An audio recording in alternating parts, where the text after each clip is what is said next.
Process costing में 8 number तक हम लोग का हो चुका था। आज हम लोग करेंगे 9 नंबर क्वेश्चन। 9 नंबर क्या बोला है देखो, X limited produces product Z through two distinct processes, process A, process B. दो प्रोसेस से जेड प्रोडक्ट प्रोड्यूस होता है। On completion it is transfer to finish stock account, तो फिनिश स्टॉक में इसे ट्रांसफर कर दिया जाता है। From the following information relating to the year 2017-18 का इंफॉर्मेशन है, prepare process account and finished stock account. Process account भी बनाना है, दोनों प्रोसेस अकाउंट बनाएंगे और साथ में फिनिश स्टॉक अकाउंट बनाना है। Raw material used, raw material कितना यूज हो रहा है 1000 यूनिट्स, कॉस्ट पर यूनिट कितना है 200। ट्रांसफर टू नेक्स्ट प्रोसेस या फिनिश स्टॉक, हर प्रोसेस का फिनिश स्टॉक दे दिया है, मतलब आउटपुट दे दिया है। Normal loss on input, normal loss इस प्रोसेस में 5% होता है, इस प्रोसेस में 10% का नॉर्मल लॉस होता है। Direct wages, direct expenses, sundry expenses, realisable value of scrap per unit, ये रियलाइजेबल वैल्यू है, जो भी लॉस हो रहा है मेरा नॉर्मल लॉस, उसे हमें बेचना है किस रेट में 4.5 और यहाँ पे 5.75 में बेचना है। लास्ट में बोला है 800 units of finish goods, 800 unit finish goods का बेच दिया गया कितना में 20% ऑन कॉस्ट के प्रॉफिट में, मतलब प्रॉफिट होगा कॉस्ट के ऊपर 20%, जो भी कॉस्ट होगा उसके ऊपर 20% चार्ज करेंगे और 800 यूनिट बेच देंगे। Assume that there was no opening और closing stock of working progress, ठीक है। लास्ट में प्रोड्यूस कितना होता है 870, इसमें से कितना बेच दिए 800 यूनिट बेच दिया गया। प्रॉफिट कितना था 20% ऑन कॉस्ट। लास्ट में फिनिश स्टॉक में ये हमें शो करना है। तो देखो कैसे बनाएंगे, इसका सॉल्यूशन क्या होगा। तो देखो क्वेश्चन नंबर 9 का solution, process A account, process B account. तो प्रोसेस ए अकाउंट में पहले लेना है raw material, raw material 1000 units है, तो यहां पे लिखेंगे 2 रॉ मटेरियल्स कितना है 1000 units at the rate ₹200 per unit करके है, तो इसका मतलब 2 लाख, ठीक है। इसके बाद 2 डायरेक्ट वेजेस, तो डायरेक्ट वेजेस कितना है 15,600। इसके बाद डायरेक्ट एक्सपेंसेस, डायरेक्ट एक्सपेंसेस, और डायरेक्ट एक्सपेंसेस क्या बोला है 75% ऑफ डायरेक्ट वेजेस, मतलब डायरेक्ट वेजेस का 75% होगा, और इसमें भी डायरेक्ट वेजेस का 75%। तो डायरेक्ट वेजेस का 75% करेंगे इंटू 75%, कितना हो रहा है देखो 11700, ठीक है। और कोई एक्सपेंसेस है, सन्ड्री एक्सपेंसेस है, लेकिन वो प्रोसेस बी में है, बाकी और कुछ है नहीं। अब नॉर्मल लॉस लेंगे बाय नॉर्मल लॉस। तो जो भी इनपुट है हमारा, इनपुट कितना है 1000 यूनिट्स, ये 1000 यूनिट्स, इसमें 5% का नॉर्मल लॉस हो जाता है, कितना होगा 5% 50 यूनिट्स। और इसका स्क्रैप रियलाइजेशन भी तो बोला है एट द रेट ₹4.5 करके, तो कितना होगा 225, 225 रुपया। ये क्या हो गया स्क्रैप वैल्यू, नॉर्मल लॉस का स्क्रैप वैल्यू, यहां पे वैल्यू कर लिए। इसके बाद आउटपुट कितना हुआ है, आउटपुट बोल रहा है प्रोसेस ए से 940 का आउटपुट हो रहा है, ये देखो 940 यूनिट्स का आउटपुट हो रहा है।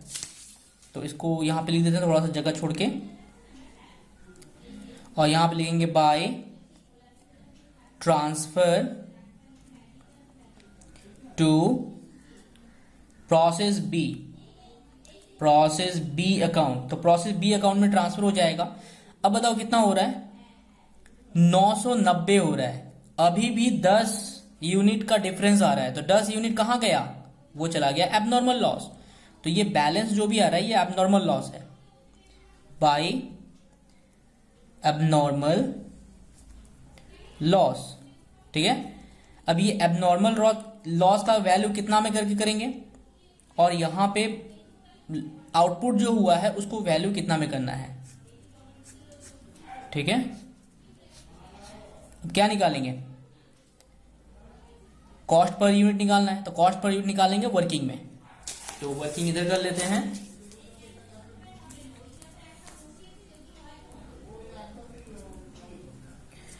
Working cost per unit of process ए का टोटल कॉस्ट कितना हो रहा है, टोटल कॉस्ट जोड़ेंगे रुपीज 2,27,300, 2,27,300 माइनस स्क्रैप रियलाइजेशन जो भी था 225 निकला था स्क्रैप रियलाइजेशन रुपीज में। टोटल इनपुट कितना था 1000 यूनिट्स माइनस नॉर्मल लॉस कितना हुआ 50, तो रेट पता चल जाएगा। अब तो रेट हो गया 239.026 है, तो 03 कर देते इसको, तो ये हो गया रेट। अब इसको हमें यहां पे पुट करना है 239.03 ठीक है। तो ये आ रहा है 2390.3 है, पॉइंट को लेने का जरूरत नहीं है। अब बैलेंस करके निकाल देंगे, तो यहाँ पे कितना आया था 2,27,300, यहाँ पे 1000, यहाँ पे 1000 का हिसाब मिल गया, 2,27,300 224,685 ठीक है। ये हो गया इसका वैल्यू। अब क्या करना है, ट्रांसफर कर देंगे। तो यहाँ पे नॉर्मल लॉस वाला नॉर्मल लॉस अकाउंट में ट्रांसफर होगा, एबनॉर्मल लॉस वाला एबनॉर्मल लॉस में, और ये नेक्स्ट प्रोसेस में ट्रांसफर हो जाएगा। नेक्स्ट प्रोसेस कौन सा है, प्रोसेस बी। तो प्रोसेस बी को कर लेते हैं पहले, to transfer from process A account.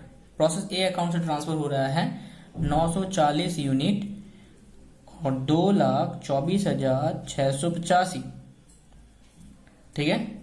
इसके बाद to direct wages, direct wages 13,200, to direct expenses, direct expenses 13,200 into 75%, ठीक है।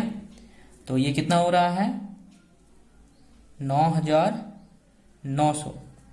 और कुछ सन्ड्री एक्सपेंसेस भी है इसमें, सन्ड्री एक्सपेंसेस 2,954 ठीक है।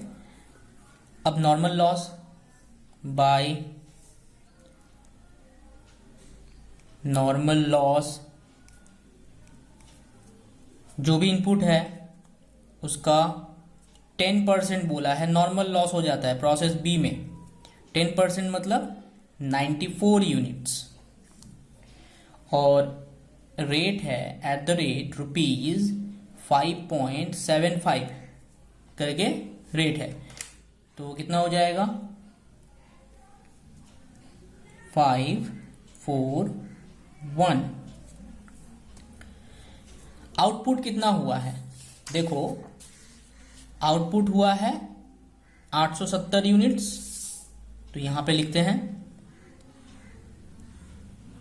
इसे ट्रांसफर कर देंगे बाय ट्रांसफर टू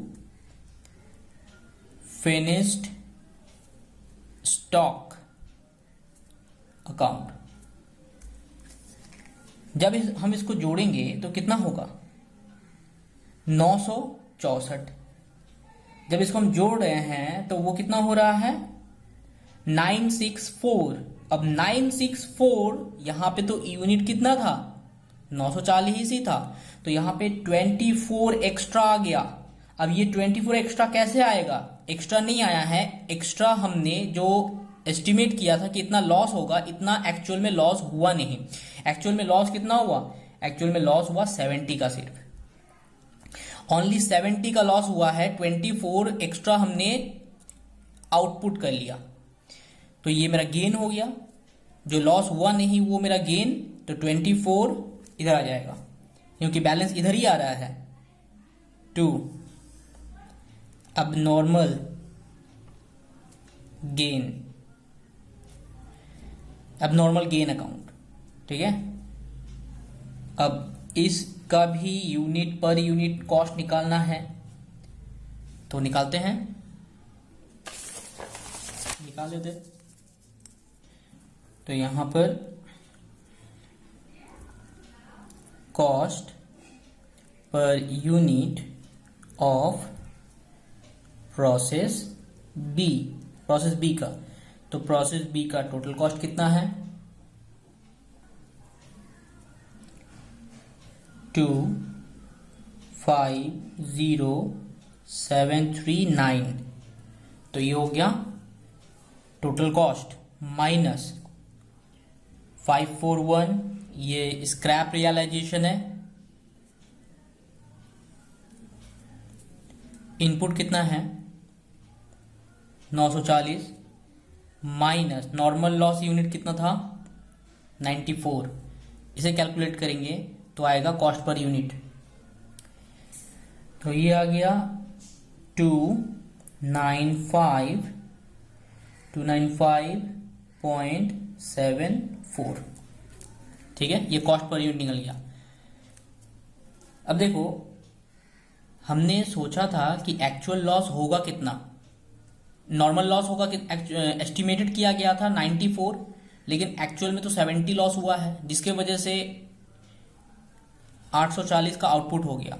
अगर हम समझ लो 94 से 940 से 94 अगर माइनस करते तो कितना का आउटपुट होता, 846 का ये आउटपुट होता। ये एस्टिमेटेड है लेकिन ये एक्चुअल है, तो एक्स्ट्रा कितना मैंने प्रोडक्शन कर लिया, तो इनका डिफरेंस जो होगा वो एक्स्ट्रा प्रोडक्शन हुआ है, मतलब 24 का एक्स्ट्रा प्रोडक्शन हुआ है, ये एबनॉर्मल गेन है। और इस एबनॉर्मल गेन में मेरा प्रॉफिट कितना हो रहा है वो देखना है। तो ये कॉस्ट पर यूनिट समझ में आ गया, ठीक है। अब देखो,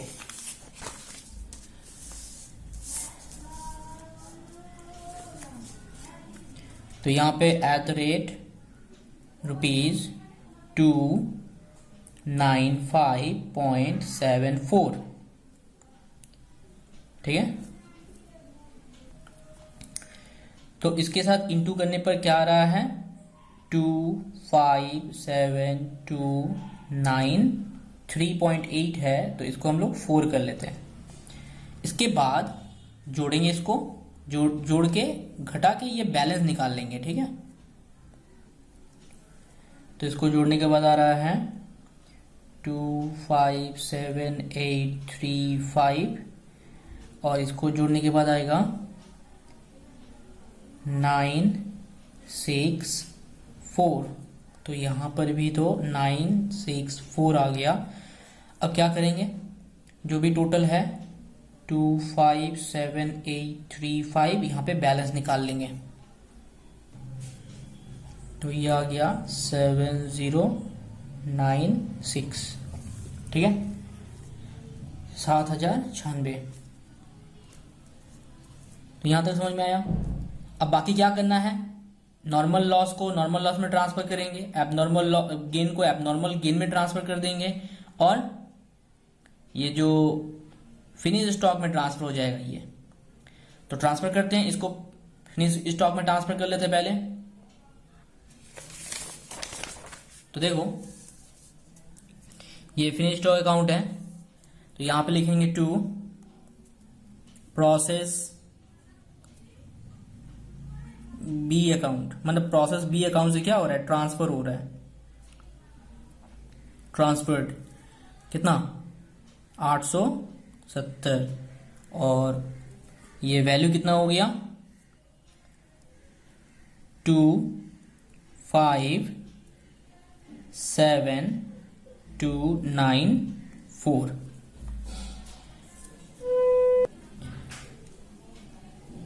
@ ₹295.74 करके है, तो रेट भी यहाँ पे लिख लिए। अच्छा, बाकी अकाउंट जो है पहले उसको क्लोज करते हैं, जैसे नॉर्मल लॉस, एबनॉर्मल गेन। तो एबनॉर्मल लॉस में ट्रांसफर होगा प्रोसेस ए से, तो लिखेंगे to process A account. Process A account से कितना ट्रांसफर हो रहा है 50, और वैल्यू कितना किए थे 225, और फिर प्रोसेस बी से भी ट्रांसफर हो रहा है, प्रोसेस बी अकाउंट से कितना ट्रांसफर हुआ 94, और इसका वैल्यू कितना करके रखे हैं 541। उसके बाद देखो अभी से तो सेल करना है ना, तो सेल करेंगे अब बाय बैंक सेल। इसमें कोई एबनॉर्मल गेन नहीं था, तो पूरा ही लॉस है, तो इसको हम लोग सेल कर देते हैं। तो प्रोसेस ए का पूरा 50 सेल हो गया, 225 रुपया रिकवर हो गया। इसमें इतना एक्चुअल में लॉस नहीं हुआ है, ये एस्टिमेटेड लॉस है। 94 जो है एस्टिमेटेड लॉस है, इसमें लॉस हुआ कितना है 70। तो प्रोसेस बी में सिर्फ 70 लॉस हुआ है, तो लॉस जो हुआ उसी को तो हम बेच पाएंगे। और कितना करके बेच रहे हैं इसको @5.75, और इसको कितना करके बेचे हैं @4.50। तो ये हो रहा है 403, इतना मुझे रिकवर हो गया।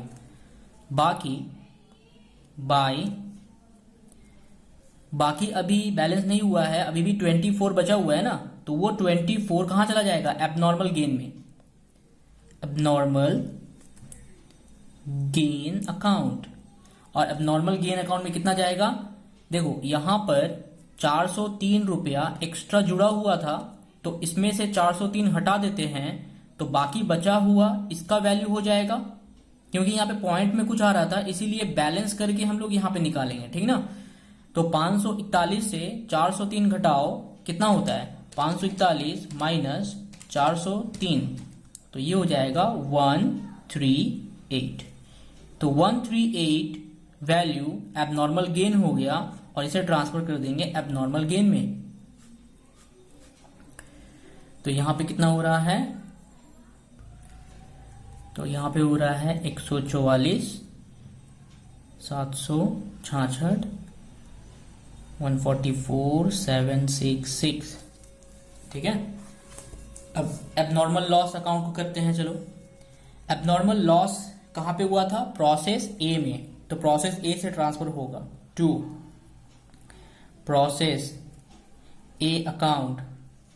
प्रोसेस ए में 10 यूनिट्स का एबनॉर्मल लॉस था, और ट्रांसफर किए थे हम लोग, मतलब वैल्यू किए थे इसका इतना। अब ये तो लॉस वाला प्रोडक्ट है, इसको तो हम इतना दाम पे बेच नहीं सकते हैं। प्रोसेस ए में स्क्रैप रियलाइजेशन का जो वैल्यू था इसी में बेचना पड़ेगा, तो लिखेंगे बाय बैंक अकाउंट। ये कर दिए सेल, 10 यूनिट सेल हो गया, @rupees 4.50, मतलब 4.50 मतलब 45 रुपए में इसको बेच दिए।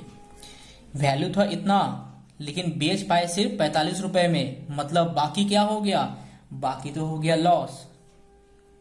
लिखेंगे by costing PL account, costing PL account, ठीक है, ये हो गया लॉस। 2 3 4 5, ये हो गया 10, 2 3 9 0, 2 3 9 0, ठीक है। अब आप नॉर्मल गेन अकाउंट बनाएंगे। देखो अब नॉर्मल गेन ट्रांसफर होगा पहले by process B account. Process B account से ट्रांसफर हो रहा है कितना, 24 यूनिट्स, और इसका वैल्यू कितना किए थे, 7096 का वैल्यू हुआ था, ठीक है।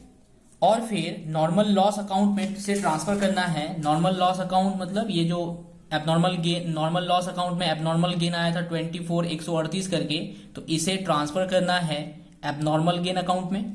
तो ये क्रेडिट साइड में है, तो हम डेबिट साइड में ट्रांसफर करेंगे। देखो टू नॉर्मल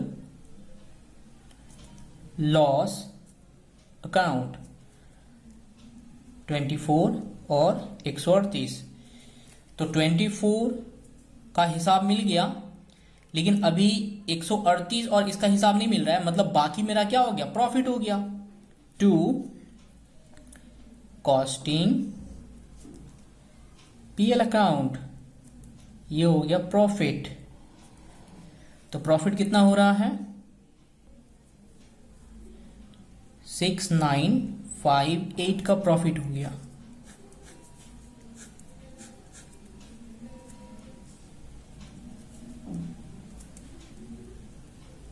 ठीक है। इसके बाद फिनिश स्टॉक। अब देखो फिनिश स्टॉक अकाउंट में क्या करना है, बोला है कि 800 यूनिट सेल कर दिए, तो हमारे पास स्टॉक है कितना, 870, तो 800 यूनिट बोल रहा है सेल हो जाएगा। तो यहां पे लिखेंगे बाय बैंक अकाउंट, ये हो गया सेल। सेल करना है, अब वैल्यू तो प्रॉफिट में आएगा ना, तो प्रॉफिट कितना हो रहा है, 800 का कॉस्ट कितना है, फिर 800 का कॉस्ट में प्रॉफिट भी तो जोड़ना है, तो 800 का कॉस्ट निकालना है पहले। देखो 870 का कॉस्ट अगर इतना है, तो 800 का कॉस्ट कितना होगा। देखो यहां पर 800 यूनिट तो बेच रहे हैं, अब 800 यूनिट बेच रहे हैं, तो ये तो कॉस्ट है, ये कॉस्ट पर यूनिट है, हमें सेलिंग प्राइस पर यूनिट चाहिए। और सेलिंग प्राइस क्या बोला है कि कॉस्ट में सिर्फ 20% जोड़ दो प्रॉफिट, तो वो क्या बन जाएगा, सेलिंग प्राइस। मतलब कॉस्ट भी पता है मुझे और प्रॉफिट का रेट कॉस्ट में ही निकालना है, तो सीधा सीधी हम क्या करेंगे, 20% कॉस्ट में इंटू करेंगे तो प्रॉफिट पता चल जाएगा और उसे कॉस्ट में जोड़ देना है। मतलब अगर हम डायरेक्ट निकालना चाहें तो कैसे निकल सकता है, ये कॉस्ट पर यूनिट है, कॉस्ट पर यूनिट 295.74, ये तो 100% है, इसमें 20% जोड़ दो, मतलब 120% कर दो इसको प्रॉफिट के साथ। ये 100% है और प्रॉफिट जोड़ के 120% होता है, तो ये निकल जाएगा सेलिंग प्राइस पर यूनिट, और साथ में इनटू 800, तो ये पूरा 800 का सेलिंग प्राइस निकल जाएगा, सेल वैल्यू निकल जाएगा। तो देखो इंटू करके कितना आ रहा है, तो ये इंटू करके आ रहा है 283910, 0.4 है, उसको लेने की जरूरत नहीं है। तो ये समझ में आ गया। अब यहां पे प्रॉफिट कितना हुआ, 800 में प्रॉफिट कितना हुआ, 20% का प्रॉफिट है, तो वो 20% प्रॉफिट यहां पे लेना पड़ेगा। टू कॉस्टिंग पीएल अकाउंट, ठीक है, ये होगा प्रॉफिट। कैसे? 295.74 इंटू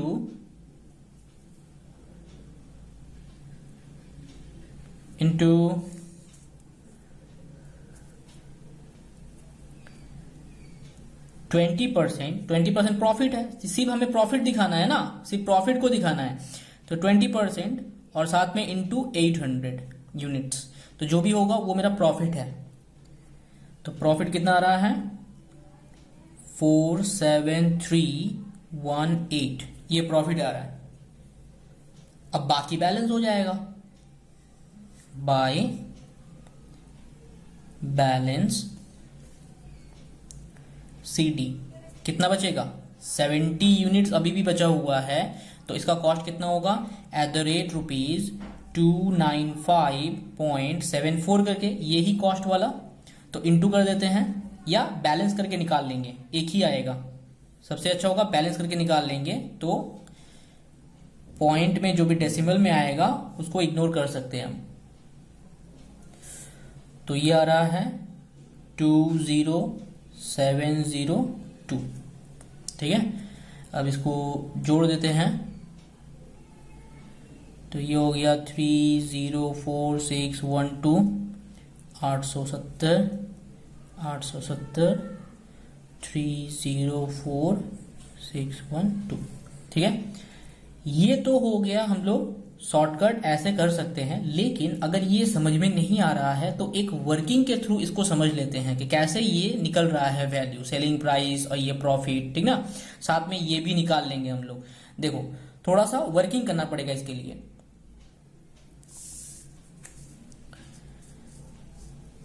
तो यहां पे कर लेते हैं,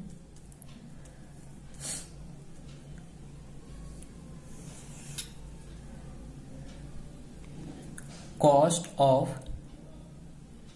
प्रोडक्शन ऑफ 870 यूनिट्स कितना होगा? तो 870 यूनिट का कॉस्ट ऑफ प्रोडक्शन कितना है? 2,57,294, ये वाला है, तो इसी को लिखेंगे हम लोग 257,294।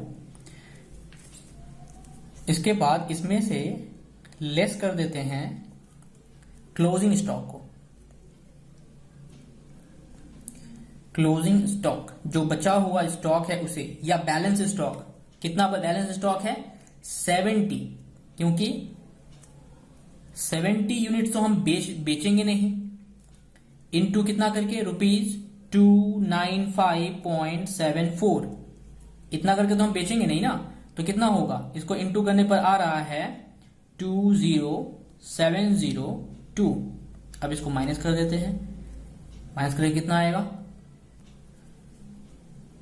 236592। तो ये आ गया माइनस करके, तो ये क्या निकला?